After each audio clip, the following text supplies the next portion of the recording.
Tired of drums bleeding into your vocal mix? Maybe you're tired of low-end feedback creeping into your drum mic. Gates can fix that. If you're not fluent in gating or an expert on how to use gates, then there's probably quite a lot of features and functions of a gate that you're not actually using. We'll solve that in this video. We're going to look at everything about gating, from the basics of setting thresholds, attack and release times, to when we want to use gates on what instruments, a little bit of extra tips like how we can fine-tune our gating using things like sidechaining. By the end, you should be a gating master. So let's dive in. We'll start off with how does a gate work, right? And at its most basic sense, a gate basically turns on and off the mute control on the channel that you select on. The way I like to think of it is that we have a little assistant called our gate who actually pushes the fader up and down. When they push the fader up and down is based on the input signal. So they have their eyes on the meters, right? You know, when you gain up your channel, you see the gain come up on the meters and then you go, that's a good gain, minus 18 dB. I like that. So our gate assistant is looking at the meters, and when that signal crosses minus 18 dB, they throw the fader up and we hear the sound. Similarly, when that signal drops below minus 18 dB, they pull the fader down again and we don't hear it. The result is that we only hear the sound when the sound level is above the threshold, right? This is called the threshold. But it's a little more complicated than that, right? Because we also have attack, release, and hold. Now, attack time, that's how fast does our assistant react. Is our assistant really dedicated? Are they looking at the meters, eyes on the ball all the time? And the millisecond that that signal crosses the threshold, they throw that fader up for us. Or are they minimum wage employees and have poor motivation as a result of that? Then they might be a little bit slower to push that fader up. So if you have an attack time of say 100 milliseconds, then that means that your lazier employee is sitting looking at the threshold, and then when the signal goes over the threshold, they go, ah. The release works exactly the same way, but taking the control down. So are they right on the ball, fast release? The second that signal goes below that threshold, they whip that fader down? Or are they chilling on their phone, doing other things, and then when it drops below, they go, oh yeah, and then they sort it out? Now, there are use cases for both scenarios, right? If we have a really fast attack, you might think that's desirable, and that's great for things like drums, where you want to get the transient hitting through. But if you have a really fast attack, it's really sensitive, and you set your threshold just on the edge, you might end up with the gate opening for unwanted sounds like the click of a stick instead of the hit of a snare drum. Now, hold works in tandem with attack and release, right? Hold is the minimum duration that the gate is open. That is how long the fader is up, letting the sound pass through, regardless of attack and release. So if you think of it this way, your assistant is physically limited to how fast they can throw that fader up and down because of their muscles, let's say. And if it's set to 200 milliseconds, that means that they push it up, and then even though the signal level drops below the threshold, they cannot pull it back down again until 200 milliseconds have passed. Obviously, our assistant is mechanical, so you can set this to be instantaneous, but it's a parameter that we play with to get certain results, which we'll look at in a moment. There is another control, and that is the range control. This control means that the gate does not shut completely. The mute button is not on, it's just that the fader has been dragged halfway down. Actually, how far down the fader is dragged, we set. That is the range. So it might be just 20 decibels that we're dragging the fader down when the gate is closed, or it might be 40. But either way, we can control how much gain reduction is applied when the gate is closed. Now, we're looking for good mixes with our gating, and good mixes start with good EQ. So check out my free guide, 3 Steps to Perfect EQ, at offshoreaudio.no/EQ, and that'll give you some quick tips to get better at EQ. On with the gating. So when do we use gates? The first thing that I think of is feedback reduction on drum shells, right? Kick drum, snare drum, and all of the toms. Because these drums are built to resonate, that means that they respond to any sound on the stage, whether that's guitar amplifiers, the monitors playing back to them, or just the PA being near them.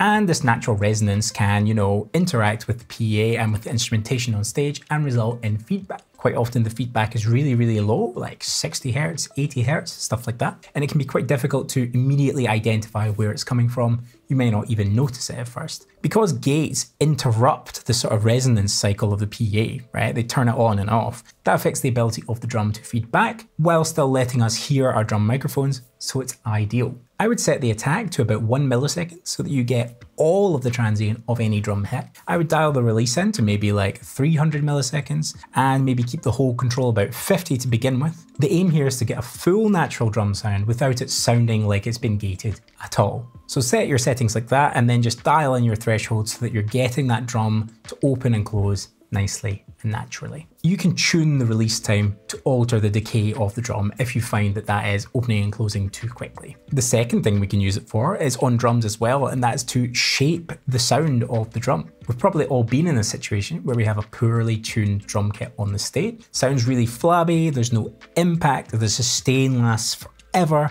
and it just sounds like this big wash of nonsense. We can actually use the gate to turn that into a bit more of a snappier drum sound. We do that by keeping that attack time really, really fast because we want all the impact of the transient. So we set our release time really, really fast to about 50. And then we play with our hold time to get the desired amount of sustain in the drum.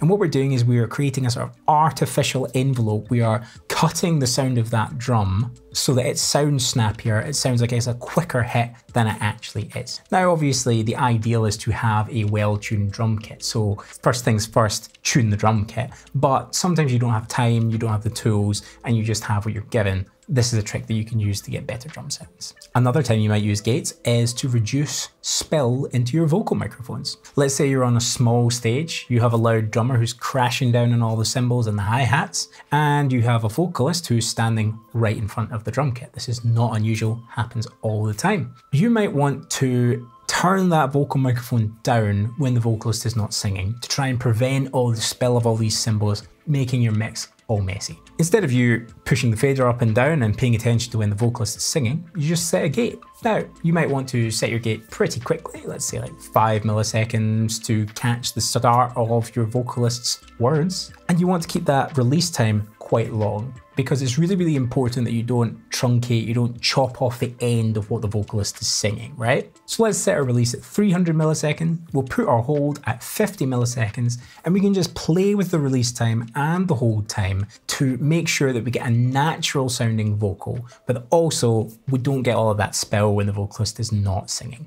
And this can really help you with feedback as well. If when they step away from the microphone, you end up with any kind of feedback, gate on the microphone means that that won't happen anymore. If it's sounding unnatural, then just use the range control to make sure that you're not muting the microphone entirely. You're just reducing the volume of it. Take it down 20 dB or 18 dB. It'll make a big difference, but it might sound less unnatural when the gate closes. A fourth place you might use it that I'm a little reluctant to tell you about is on electric guitars. Say you have a really high gain electric guitar amplifier on stage. You might end up with a lot of hum or a lot of feedback coming from the guitar, and it might be affecting the quality of your mix, etc. You can use a gate to judiciously prevent that from happening. You can use a really, really fast attack time and a sort of longer release time to tame that feedback. But I will say that this is a sort of last resort and you should work with a guitarist to change their tone and affect any sort of pedals first, because it's really, really easy for this to sound super unnatural. I wouldn't recommend doing it, but I have had to do it in the past, so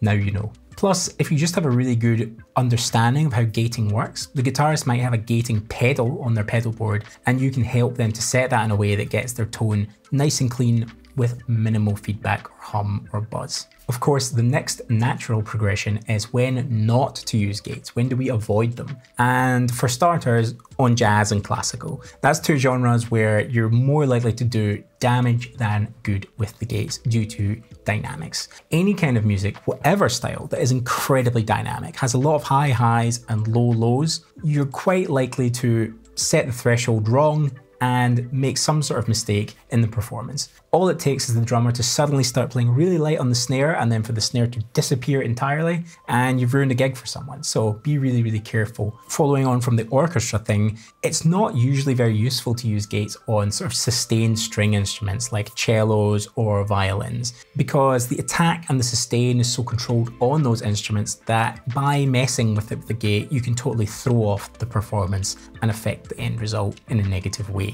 The last time you don't want to use a gate is just for the hell of it. Gates are a tool to solve a problem. Don't just throw the gate on a channel because you can. You want to think about, do I have any of these problems that we've talked about previously? Can I solve that problem with a gate? If so, yes, let's turn on the gate and dial in the settings to deal with that problem. You don't want to be just turning the gate on and throwing the settings a bit going, is this good? Use it judiciously.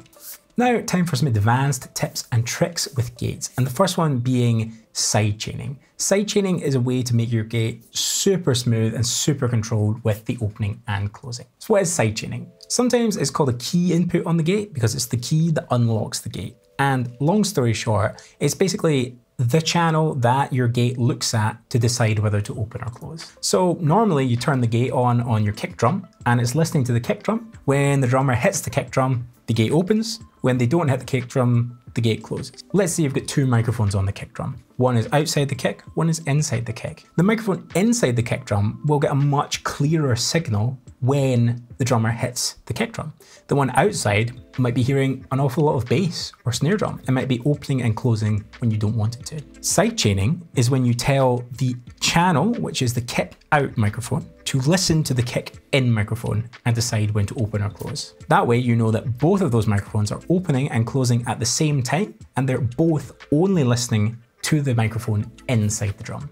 So sidechaining allows you to really home in on a specific channel to decide when to open and close a gate. But it's more than just a channel. You can also listen to the same channel, but at very, very specific frequency, which is called your sidechain filter. Let's use our example about the kick drum again, except we don't have a kick in mic this time, we only have the kick out mic. We can turn on our sidechain filter on that kick out microphone, and we can set the filter to be a really narrow band at like 200 hertz or so. That way it's just listening to the thump of the kick drum, and it's really, really unlikely to be opened by the snare drum, for example. You could also use this trick on the vocals that you are gating to try and get rid of spill, right? Because the spill is all this crispy high stuff from the hi-hats and the cymbals behind the vocalist, but the main meat of the vocal is probably about 1 to 2 kilohertz. So you turn on your sidechain filter on that vocal gate and you set it to be a band around about 1 or 2 kilohertz. And that band can be adjusted as well. It doesn't need to be just a regular band. It could be a high pass filter,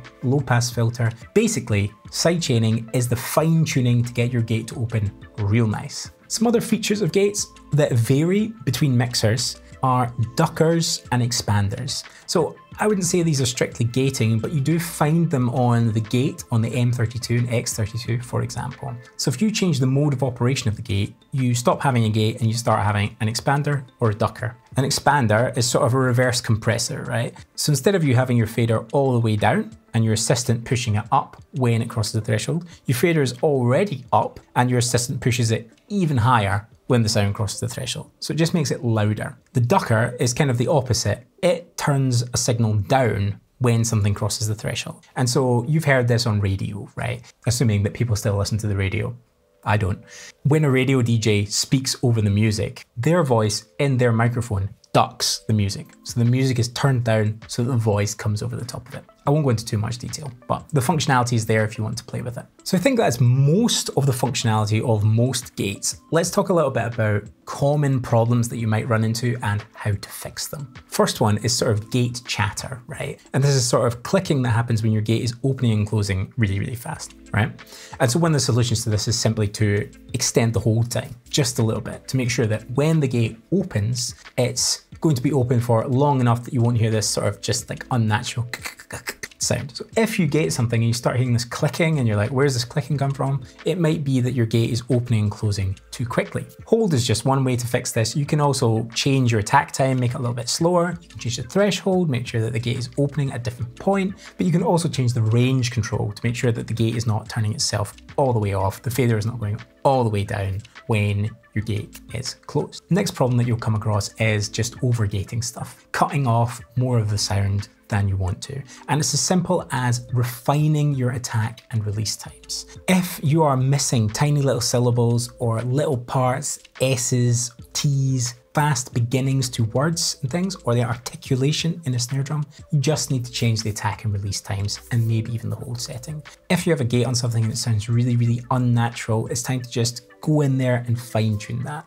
And this includes using the sidechain filter, homing in on the frequencies that really make that gate open and close, putting on your headphones, listening, solo the channel, and just refine how that gate opens and closes.